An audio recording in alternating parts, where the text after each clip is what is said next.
শুভ মাতৃ দিবস এই কথাটা বলে আমি একজন মাকে ছোট করতে চাই না।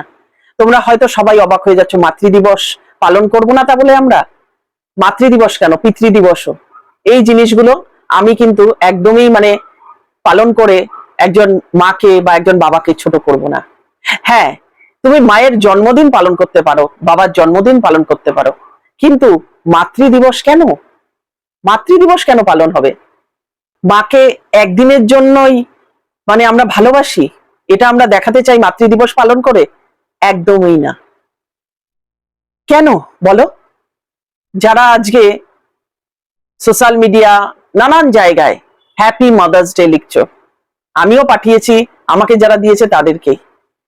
তো আমি ভিডিওটা ভেবেছিলাম বানাবো না, আগেও একটা বানিয়েছি, তো ভেবেছিলাম যে ভিডিওটা বানাবো না। তারপরে ভাবলাম যে হ্যাঁ, বানানো দরকার আছে, কারণ আমিও তো একজন মা। আমার মেয়েও কিন্তু আজকের দিনে আমাকে কিন্তু আমার মেয়ে রোজ ভালোবাসে, আমাকে রোজ জড়িয়ে ধরে, মা বলে ডেকে আমাকে খুব আদর করে, একদিন না রোজ করে। আর আজকে ও যদি একটা কেক এনে বা আমাকে উইশ করে বলে যে শুভ মাতৃ দিবস, হ্যাপি মাদার্স ডে, আমার মেয়েও কিন্তু আমারই মতন, ও কিন্তু এগুলো পছন্দ করে না। বলে মা, আমি তোমাকে তো ভালোবাসি রোজ, তুমি আমার কাছে রোজের মা, স্পেশাল একটা দিনের জন্য না, যে মাতৃ দিবস তোমার জন্মদিন সেই দিনটা নয় সেলিব্রেট করব, কিন্তু এই যে তোমার জন্য আমাকে একটা দিন পালন করতে হবে যে মাতৃ দিবস, এটা কেন আমি পালন করব? আমার তো মনে হয় যে মা যে শব্দটা আছে, এটা একটা অনেক বড় শব্দ। আর আমরা ওই শব্দটাকে একটা ডেট দিয়ে পার্টিকুলার ওই দিনটা মাতৃ দিবস বলে একজন অত বড় মা শব্দটাকে এতটুকু করে দেওয়া, আমরা এই জিনিসটা করব না, আমি করব না। তোমরা কারা করো আমি জানি না, হয়তো সবাই করতে পারো, কারণ আমাদের সমাজ এখন যেটা দেখে সেটা দেখেই কিন্তু সেটাই করে, যে ও এটা করছে তাহলে এটাই ঠিক। কিন্তু আমার মনে হয় যার যার নিজের একটা রুচি বোধ এগুলো থাকা দরকার। সেটা আমি আমার তরফ থেকে আমার নিজের চিন্তাধারা দিক থেকে আমি এই ভিডিওটা বানাচ্ছি। আমি বলছি যে আমার মা একদিনের মা না, আমার মা জন্মধাত্রী মা, সে মৃত্যুর পরেও আমার মা।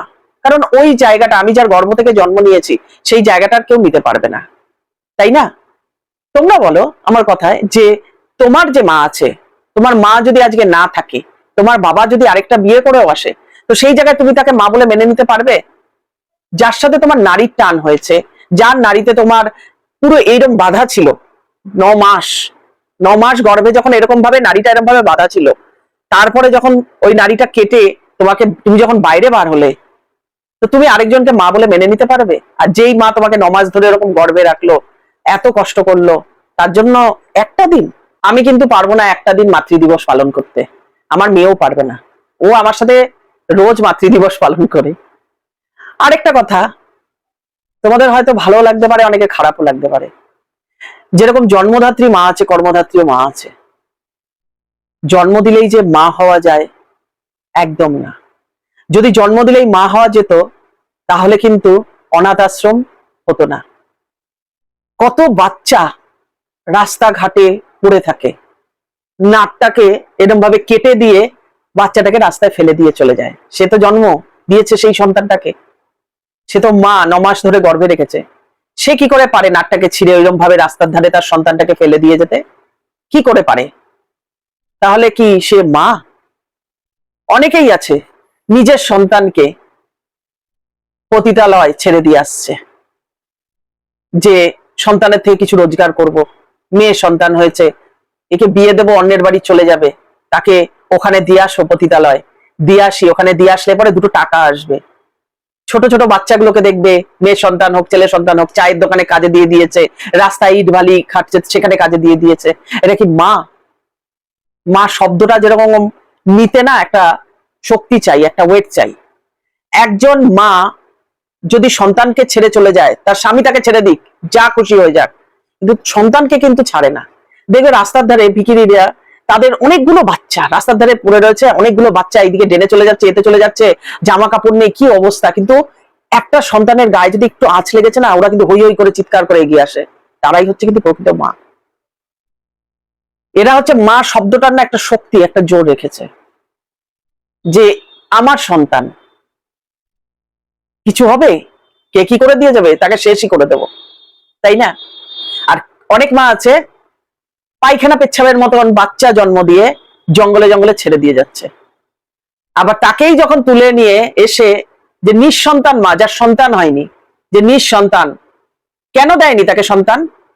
তাকে ওই যে সন্তানটা রয়েছে তাকে তুলে নিয়ে এসে লালন পালন করার জন্যই কিন্তু তাকে সন্তান দেয়নি।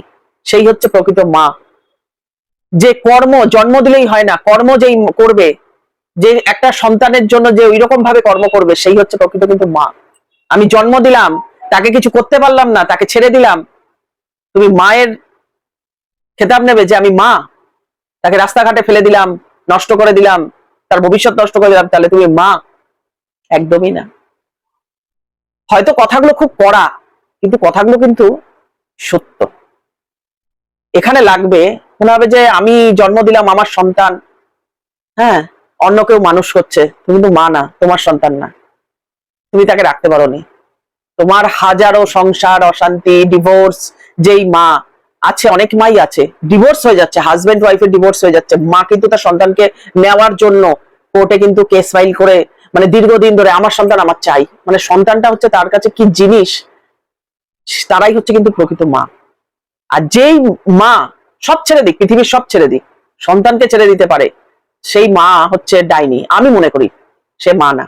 কথাটা হচ্ছে খুব কড়া, কিন্তু কথাটা সত্য। কারণ একটা নারীর সাথে এইরকম ভাবে কানেক্ট করা 9 মাস, তারপরে গিয়ে তাকে, তার থেকে যখন শরীর থেকে বেরোচ্ছে, সেই সন্তানকে ছেড়ে কি করে সে পারে থাকতে? সব ছেড়ে দিতে পারে মা, কিন্তু সন্তানকে কখনো ছাড়তে পারে না। যেই মা সন্তানকে ছেড়ে দেয়, সেই মা মা না। তারা মা, মানে তাদের যে কি হয়, তাদের যে কি পরিস্থিতি হয়, যে সন্তানকে মাঝ রাস্তায় ছেড়ে দেয়, অনেক মাই আছে, তাদের ভবিষ্যৎ, তাদের যে কি পরিস্থিতি হয়। আবার তোমরা বলবে যে সন্তান যখন মাকে বৃদ্ধাশ্রমে দিয়ে আসে, তো খুবই খারাপ, সেই সন্তানও ভালো না। যেরকম এই মা সন্তানকে ছেড়ে দেয়, সেই সন্তানও সেই মাকে বৃদ্ধাশ্রমে দিয়ে আসে, সেই সন্তানও ভালো না। ভিডিওটা কিরকম লাগলো অবশ্যই জানাবে, কমেন্ট করবে। তোমাদের ভালোবাসা আশীর্বাদ পেলে আরো এগিয়ে যাব, এরকম সুন্দর সুন্দর ভিডিও বানাবো। যাদের যাদের ভালো লাগবে অবশ্যই কিন্তু কমেন্ট করবে।